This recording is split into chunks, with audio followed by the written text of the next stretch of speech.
You think that uniform makes you something? You're just a thug playing dress-up. Officer Victor Langford sneered, his voice dripping with venom. Lieutenant Stephen Collins stood tall in his pristine army dress blues, his jaw clenched, refusing to take the bait. The courtroom hallway was empty, also Langford thought. With a wicked smirk, Langford stepped forward and drove his heavy-duty boot hard into the lieutenant's shin. Know your place, boy? He thought he was untouchable. He had no idea he had just destroyed his entire life. The rain was coming down in sheets, slicking the dark asphalt of Route 87 into a mirror of flashing red and blue lights.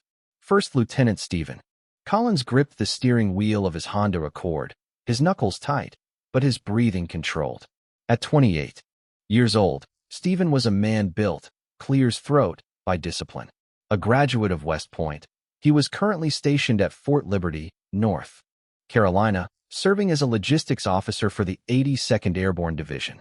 He had faced down insurgent fire in the Rocky valleys of Afghanistan, coordinated massive supply chains under immense pressure, and led men through unimaginable stress. Yet, the sinking feeling in his gut on this desolate stretch of county highway was entirely different. It was the primal suffocating weight of being targeted, not for what he did, but for who he was. Walking up to the driver's side window was Officer Victor Langford of the Oak Creek Police Department. Langford was a heavy-set man with a neck the size of a tree trunk and a reputation that was an open secret in the community. He was the kind of cop who viewed his badge not as a shield for the innocent, but as a sword to wield against anyone he deemed beneath him. For years, complaints of excessive force and racial profiling had mysteriously vanished from his personnel file, buried by a good old boy network that protected its own. Langford thrived on fear. He fed on the power of making people tremble. Stephen rolled down his window, keeping his hands 10 and 2 on the steering wheel, exactly as he had been taught. The beam of Langford's heavy magite flashlight pierced the darkness, blinding Stephen temporarily as it swept over his face, his clothes, and the interior of his car. License and registration. Langford, clear's throat, barked, the rain dripping from the brim of his campaign hat. He didn't offer a greeting. He didn't state a reason for the stop. Yes, officer. My license is in my wallet in my back right pocket. My registration is in the glove compartment. How would you like me to proceed? Stephen's voice was calm, resonant, and deeply respectful. He knew the statistics. He knew the danger of sudden movements. Langford scoffed, clearly irritated by the articulate, unbothered response. He wanted panic. He wanted submission. Just get the damn papers, boy. The word hung in the damp air, heavy and deliberate, boy. Stephen's jaw tightened imperceptibly, but his military training held his emotions in an iron grip. He slowly retrieved his documents and handed them over. Langford snatched them, shining the light on the North Carolina driver's license. Stephen Collins. Langford read slowly, dragging out the syllables. Where are you coming from in such a hurry, Stephen? I was not speeding, officer. I had my cruise control set to 55. I'm returning to Fort Liberty from a family dinner, Stephen replied, looking straight ahead. Langford leaned closer, his face inches from the window, bringing with him the smell of stale coffee and chewing tobacco. I didn't ask what your cruise control was set at. I said you looked like you were in a hurry. You think because you've got military plates, the law doesn't apply to you. I know you're kind. You think you're special? I am simply returning to base, sir, Stephen said, his tone remaining neutral. Langford didn't like the neutrality. He walked back to his cruiser. He ran the plates clean. He ran the license. Spotless, not even a parking ticket. It infuriated him. He walked back to Stephen's car, and this time he placed his hand firmly on his holstered weapon. Step out of the vehicle, officer. For what reason? Have I committed a traffic violation? I said, step out of the damn vehicle. Stop resisting, Langford screamed, escalating the situation from 0 to 100 in a fraction of a second. He yanked the car door open. What followed was a nightmare of procedure twisted into assault. Stephen complied, stepping out slowly with his hands raised, but Langford violently grabbed him by the shoulder, spinning him around and slamming his face against the wet roof of the Honda. When Stephen instinctively tensed his core to protect his spine, Langford yelled that he was resisting and unholstered his pepper spray, blasting it directly into the lieutenant's eyes at point-blank range. Blinded in excruciating pain and gasping for air, Stephen was forced to the ground, his wrists ratcheted so tightly in handcuffs that the metal bit down to the bone. Throughout the entire ordeal, Langford's body camera, a standard-issue Axon Body 3 model, remained mysteriously turned off. In his police report, Langford would claim a technical malfunction. Clears throat. He would write that the suspect was erratic, aggressive, and refused lawful orders, forcing the officer to deploy non-lethal measures to maintain control.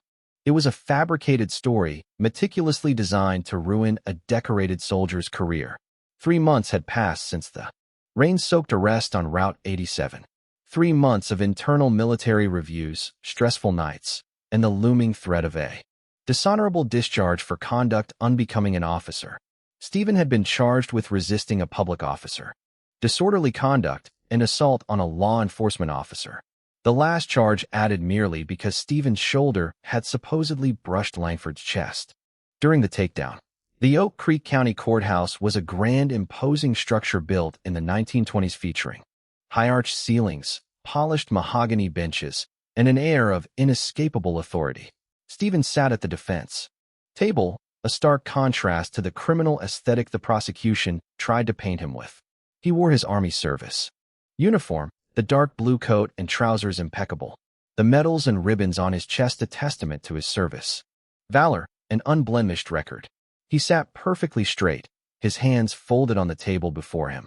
Beside him sat Sarah Jenkins, a relentless civil rights attorney who had taken his case pro bono. She was small in stature, but possessed a fierce intellect and a razor-sharp tongue in the courtroom. She had seen men like Victor Langford 100 times before, hiding their bigotry behind a badge and a union rep. Across the aisle at the prosecution's table sat Assistant District Attorney Mark Hemlock, a tired-looking man who usually just pushed these types of cases through the machine for quick plea deals. Next to Hemlock sat Officer Victor Langford. Langford was in his Class A uniform, looking polished, smug, and utterly relaxed. He leaned back in his chair, occasionally whispering a joke to Hemlock, treating the trial not as a solemn judicial proceeding, but as an annoying errand he had to run before lunch. Judge Arthur Harrison, an older, of confidence. The gallery was sparsely populated. A few law students, some off-duty officers there to support their prosecution's opening statement. Hemlock painted a picture of a routine traffic stop gone wrong due to the arrogance, and Officer Langford acted with remarkable restraint in the face of sudden aggression. Sarah Jenkins stood up for the defense. She didn't pace. She stood firmly behind her podium, locking eyes with the jury box. "Ladies and gentlemen," Sarah began, her voice steady and echoing off the wood-paneled walls. "Today you will hear a story about power. You will hear a story about a man who has dedicated his life to defending the Constitution of the United States, and a man who believes the Constitution doesn't apply to him when he puts on a tin star. The evidence will show that Lieutenant Stephen Collins was not aggressive. He was not erratic. He was the victim of an unlawful stop, an unprovoked assault, and a malicious prosecution orchestrated by an officer who lost his temper because a black man in a uniform dared to know his rights." Langford rolled his eyes visibly at the prosecution table, a subtle performance meant to communicate to the jury that the defense was playing the race card. As the morning progressed, the prosecution called their first witness, the dispatcher, who had taken Langford's radio calls. The testimony was dry and procedural. The real battle was scheduled for the afternoon, when Victor Langford himself would take the stand. At noon, Judge Harrison struck his gavel. "We will take an hour recess for lunch. Court is adjourned until 1:30. As the courtroom emptied, Stephen felt the heavy gaze of the off-duty officers burning into his back. He stood up, adjusted his tunic, and nodded to Sarah. "You're doing fine, Stephen," Sarah, Clear's throat, whispered, placing a reassuring hand on his arm. "Keep your composure. That's your greatest weapon. Today, he wants you to crack." "I've survived mortifier, ma'am," Stephen replied quietly. "A bully with a badge isn't going to break my bearing." But Victor Langford was about to test that theory in a way that would seal his own fate.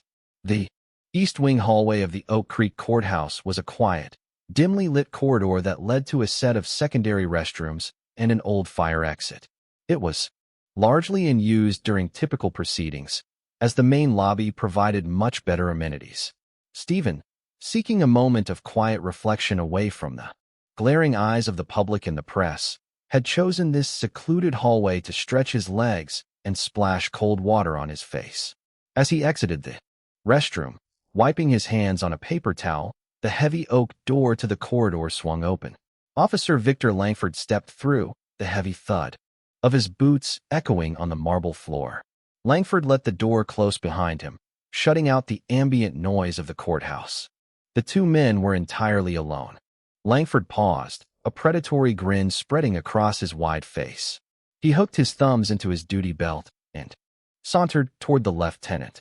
"Nice costume, Collins," Langford sneered, his voice dropping an octave, carrying the distinct rasp of a man looking for a fight.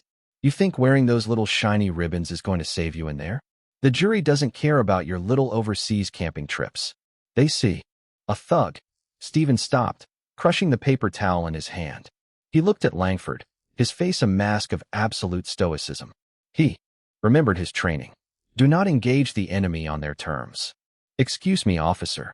I need to return to my counsel," Stephen said, taking a step to bypass the massive policeman. Langford quickly sidestepped, blocking the narrow hallway. "I didn't say you were excused, boy." There was that word. Again, the ugly, loaded syllables designed to strip away dignity and reduce a commanding officer to a subservient position. Stephen locked eyes with Langford. He didn't blink. He didn't show fear. He just stood there exuding a quiet, dangerous authority that made Langford's blood boil. Langford was used to people cowering. He was used to apologies and trembling hands. This unyielding defiance was a direct challenge to his ego. "You think that uniform makes you something?" Langford pressed, stepping into Stephen's personal space, his breath foul. "You're just a thug playing dress-up in my town. I am the law. I am the judge. I am God. You're going to lose this case. You're going to lose your little commission, and you'll be fetching my coffee in county lockup. Are you finished?" Stephen asked, his voice chillingly calm. The sheer dismissal in Stephen's voice snapped the last thread of Langford's restraint. He wanted a reaction. He needed to prove he was the alpha in the room. Clear his throat. He looked up at the ceiling corner. He knew this hallway. He knew the old, dust-covered security camera mounted near the exit sign had been broken since 2018. It was a dead zone. The county never had the budget to fix it. With a wicked smirk, Langford stepped forward. "No, I'm not finished." Without warning, Langford drew back his heavy steel-toed duty boot and drove it viciously into Stephen's left shin. The impact was sickeningly loud in the quiet hallway. Pain flared instantly, hot and sharp, radiating up Stephen's leg. The force of the kick was enough to make a lesser man drop to his knees in agony. Stephen's body jerked slightly, but his military conditioning kicked in. He planted his right foot, shifted his weight, and absorbed the pain, refusing to fall. He let out a sharp hiss through his teeth, but kept his hands strictly at his sides. "Know your place, boy," Langford spat, leaning in close. "Go ahead, take a swing. Assault an officer. Give me a reason to put a bullet in you right here." Stephen's heart hammered against his ribs. The adrenaline screamed at him to strike back, to utilize his hand-to-hand combat training and neutralize the threat standing before him. It would have taken less than 3 seconds to drop Langford, but Stephen saw the trap. He saw the gleam in Langford's eyes, begging for a reason to justify a kill. "I will see you in the courtroom," Stephen Clear's throat said, his voice tight but unwavering. Langford scoffed, clearly disappointed that he couldn't provoke a brawl. He shoved his shoulder violently into Stephen's chest as he pushed past him. "Yeah, see you in court, hero." Langford swaggered away, laughing softly to himself, confident he had just broken the lieutenant's spirit. He was entirely convinced he was untouchable. He had no idea he had just walked into a buzzsaw.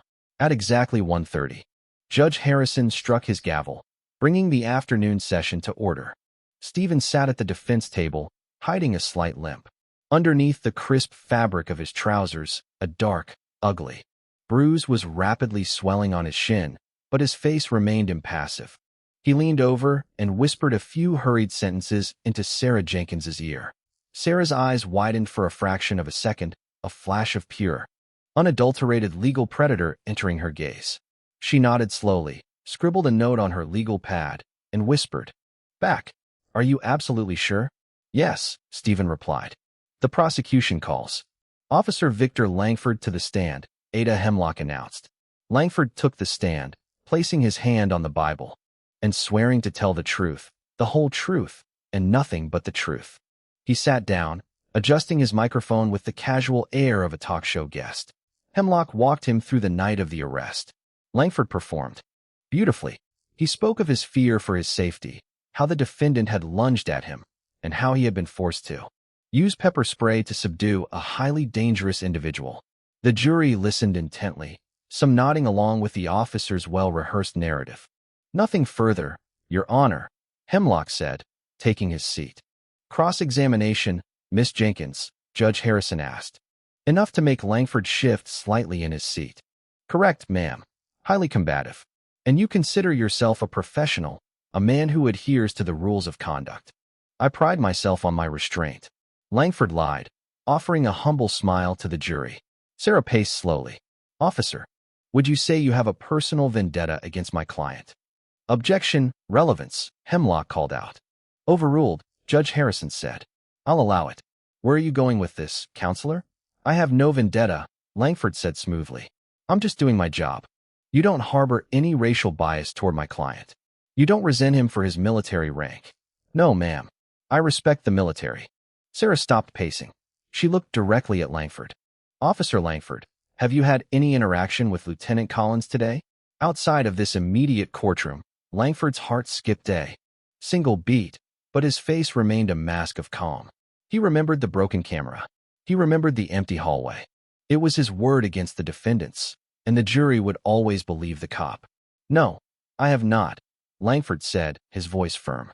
"You didn't follow him into the East Wing hallway during the lunch recess?" Sarah pressed, her voice rising in volume. "I went to the restroom. I might have seen him from a distance, but we didn't speak." "You are under oath, Officer Langford," Sarah reminded him, stepping closer to the witness stand.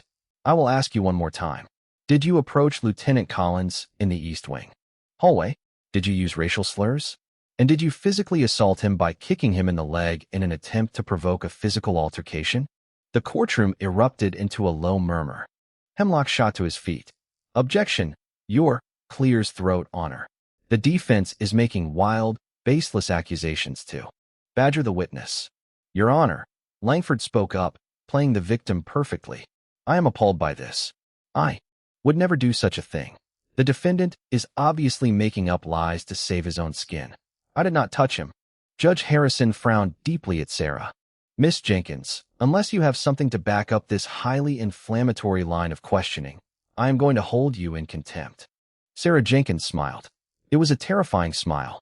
"Your Honor," Sarah said, turning to the judge, "the defense would like to introduce a new piece of evidence, a video recording obtained during the lunch recess." Langford gripped the armrests of the witness chair. "Video? Impossible. The camera was dead." "Your Honor, the prosecution has not been provided with any video evidence," Hemlock protested, looking completely lost. "Because the evidence didn't exist until 45 minutes ago, Your Honor," Sarah counted. Judge Harrison leaned forward, intrigued. "What exactly is this video, Ms. Jenkins?" "Your Honor, it is my understanding that Officer Langford believed the security camera in the East Wing hallway was non-functional, and he was right. It has been broken for 4 years."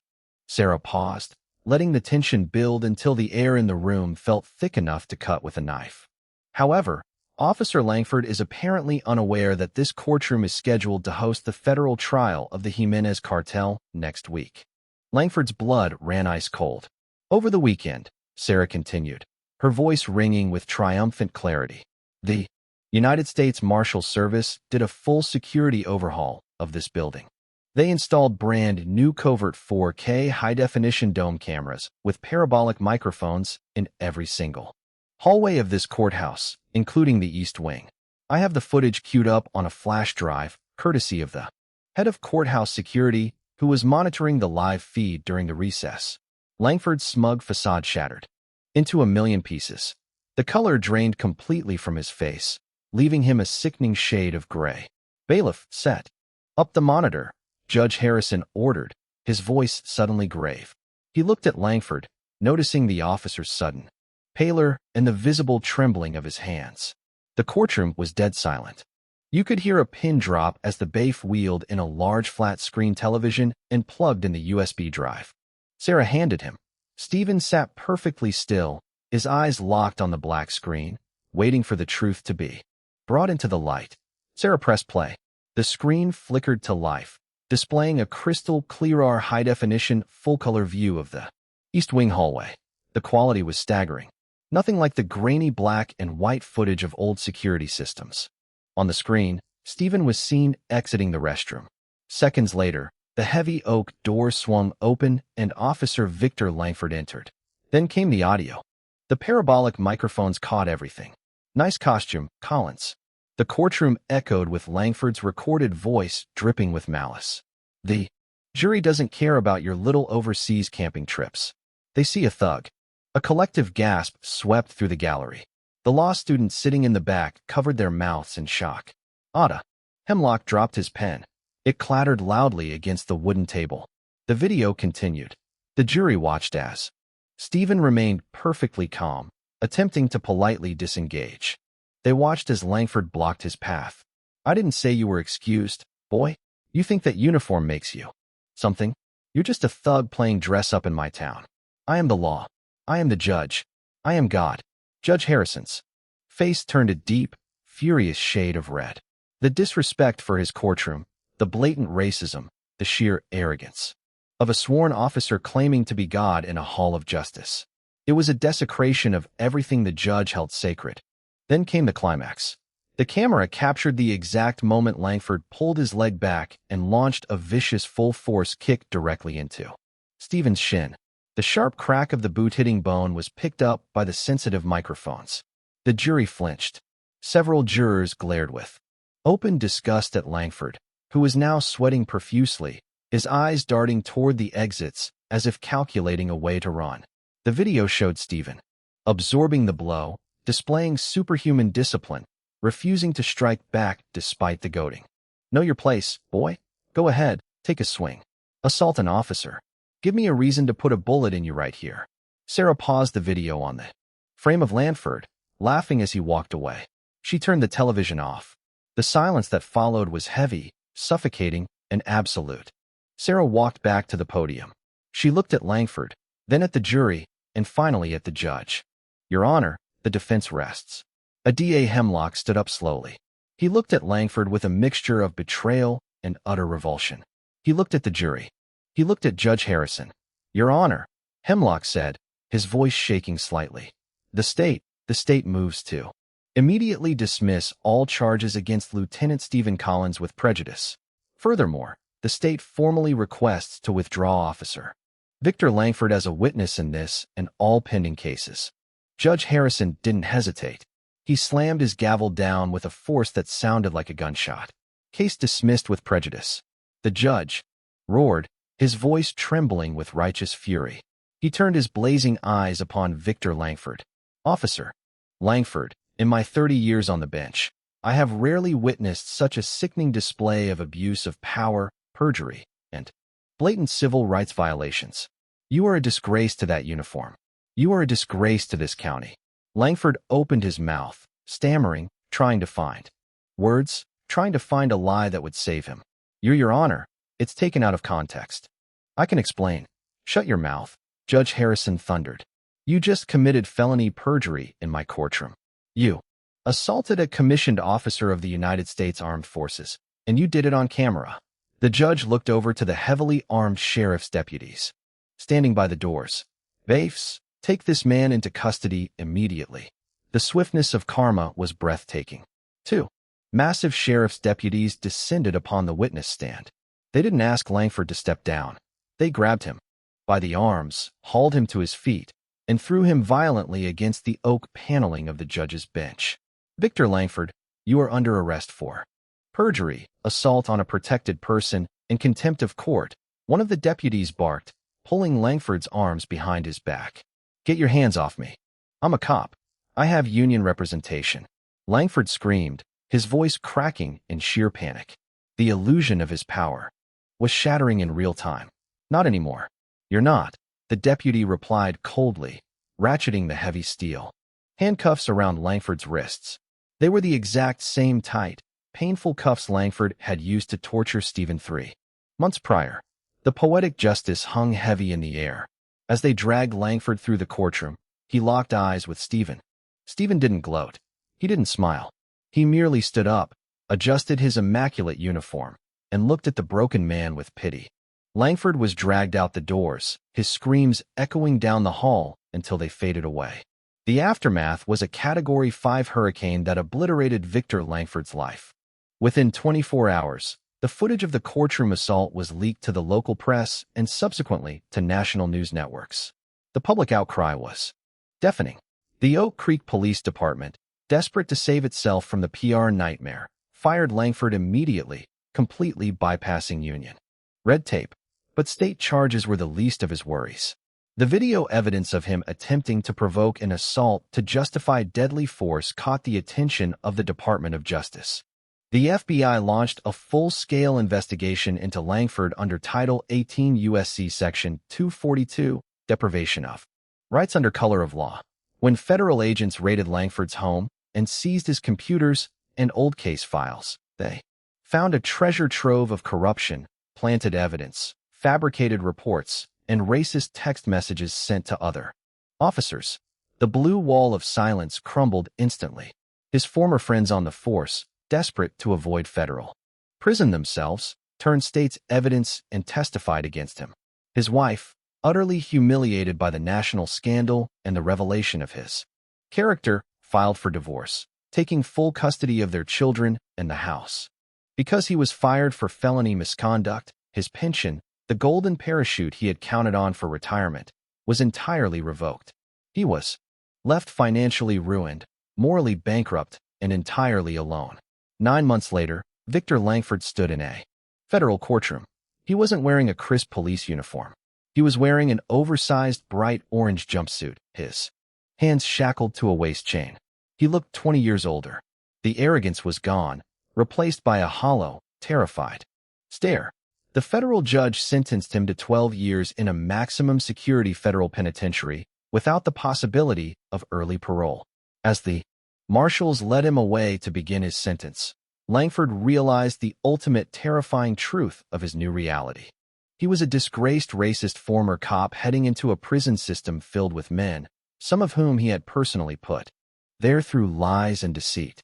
His badge could no longer protect him. Clear his throat, his authority was gone. He had finally met the very monster he had spent his life becoming, and it was going to consume him alive. Hundreds of miles away at Fort Liberty, Captain Stephen Collins, recently promoted, stood before his platoon. The sun beat down on the parade ground. He stood tall, a leader of men, unbroken and unbowed. He had faced down a tyrant in his own country and won not with fists or bullets, but with the quiet, unstoppable power of discipline, truth, and honor. The story of Victor Langford is a stark reminder that arrogance is a brittle armor and corruption always leaves a trail. When those in power abuse their authority to oppress the innocent, they often blind themselves to the very systems of justice that will eventually hold them accountable.